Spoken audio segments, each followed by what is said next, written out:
I have been thinking a lot about this for the last 48 hours, thought a lot about this yesterday. With the fallout of the ownership announcement, paired with short-term extension, paired with 11th pick in the draft, this is a massive moment because there's two takeaways here. And I know these are kind of obvious takeaways, but there's only two takeaways. They're either going to look at this collectively, Cronin and Billups, and say, our jobs are now on the line. Not with this regime. No. But when that next regime comes in, the clock's ticking. If it's not working out, they're going to clean house. Owners like to choose their own people. Yeah. So are they going to rush this process and say, what can we do move-wise to move up further in the standings next year versus who can we pick at 11 that Mike Schmitz identifies and says, that is a steal of a draft pick. That's going to be a very good player for us in the next 2 seasons. And new ownership comes in and says, you guys are a feisty little team with a good young roster. You may not have that star of stars, but damn, you got some good players on this team with Tumani, and maybe Klingon takes that step, and Denny, his contract goes down year by year. Yeah. Maybe that pick at 11 is Derek Queen, for argument's sake, and he is the next Kevin Love in some ways. Like, I'm just fascinated how the impact of the ownership announcement will dictate what moves they're going to make. Yeah, I'd be curious in the short term how much it dictates it at all, because you got to remember we're how many months away from this sale becoming official and having an actual new governor of the Blazers, right? Like how long down the road are we looking? It's at least a calendar year until, at the minimum, until there's a new owner in place that's able to dictate the direction that they're going to go. It might be a little bit longer than that. Some people have estimated it could take up to 18 months. Like, yeah, what's the interest of the team right, on the open billionaire market? It's going to take some time to untangle all of this stuff, and for a new, you got to buy it and you got to get the approval, and then it's a whole process. So I don't have that thought as much in the short term as I do the long term, and what will the vision of the new owner be, and how hands-on will they be? Like, if you want to try and spin the positive long-term angle of the Blazers, there's 2 things you point at. One is the future draft capital that they have from the Milwaukee Bucks, which looks enticing depending on what happens with Giannis this offseason. And then 2, the amount of money that you're going to have off of your books next offseason. I believe Jeremy Grant's expiring. I believe, or no, maybe not Grant, but I know Ant Simons is expiring and Ayton is expiring. Well, Ant's expiring for now.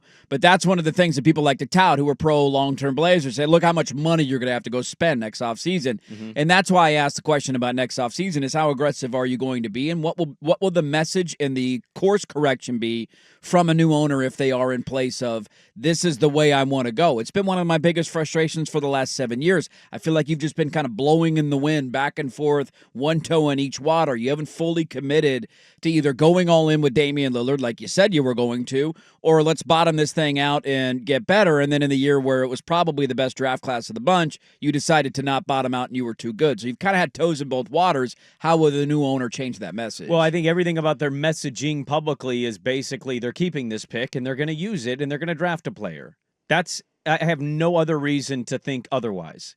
They love to say the term rookie scale contracts. We know that Schmitz really values finding that young talent. And so if you can get him at a cheap price and it's a player that maybe they internally think that's a top 8 player and he's going to fall to us at 11, then they're going to think that's already great value on a cheap contract. I guess what I would ask and follow up to what you said, and I'm legitimately asking Blazer fans out there this today, is there evidence? You say how aggressive they're going to be. Is there evidence they're aggressive? Not at all. The Blazers, no, but you're going to have a new owner for the first time in a long time. Not a long time, but Jody was an absentee owner for the Vulcans a while. Are going to be out of here. Sure, that's you're going to have a new person. Like I'm playing in my head a Matt Ishbia type buys the team. What is next offseason going to look like? You think they're just going to come in and be like, yeah, what the hell? We got a young team without an all-star. Let's roll this thing out for another 3 years? Well, the Vulcans are going to own it next year. Next season is going to be I'm not talking this upcoming season. I'm saying a year from now, potentially, and then that next season, when you're going into next offseason is when you might have a new owner in place. But that's why I'm asking, what will that impact be? Will it be, we took a step and we were the 10 seed, and man, we were feisty in that play-in game, but they didn't make it, and then they're running it back with whatever that next group is, and they're saying, same young core. We can maybe be the 7 seed next year, and is that going to be enough for the new ownership group? So I just, there's a lot of I thought it was a good point by Dusty yesterday of like announcing both GM coach multi-year extensions is not something we're always accustomed to seeing here. Yeah. And so I thought that was a clear, like, these are 3-year deals. They also didn't do them at the same time, too. That was the they were interesting a little part. staggered. Yeah. I just, like, with keeping the 11th pick and drafting a guy. They're going to. They are going to. And if they don't, look, I'll come to the airway and say, hallelujah, I'm surprised, but them doing the aggressive thing would be very out of their nature as of right now. if you're going to say that you're this close, trading that pick would actually make more sense versus, oh, man, this guy should have been 7th, but he fell to 11. It's like, yeah, well. I would say look at your last couple of first-round picks. Shaden is now going into year 4. Where are we at on Shaden? Mm-hmm. And is he ready to be a contributing player on a playoff team? Scoot is now going into year 3, right? Ask yourself the same question about Scoot, and Klingon is going into year 2. I think it's a reminder of the 11th overall pick it's going to take some seasoning time. You're not getting a guy who's going to come in right away and be a surefire can't-miss prospect. Doesn't mean he can't turn into an all-star. Doesn't mean he can't be anything. Mm-hmm. But that's the part of this that I find interesting is you're telling me you're so close and look at the development we made, but we're going to take a guy with that pick instead of getting somebody who maybe helps the team win right away. We're going to get somebody who's going to take 2 or 3 years, and you're just pushing out that timeline a little bit further. Real quick, too, because I'm going to break this up since we talked to Tyler Rucker at the bottom of the hour. What did Chauncey do this year that none of us were expecting, but maybe we should have given more consideration? Job preservation.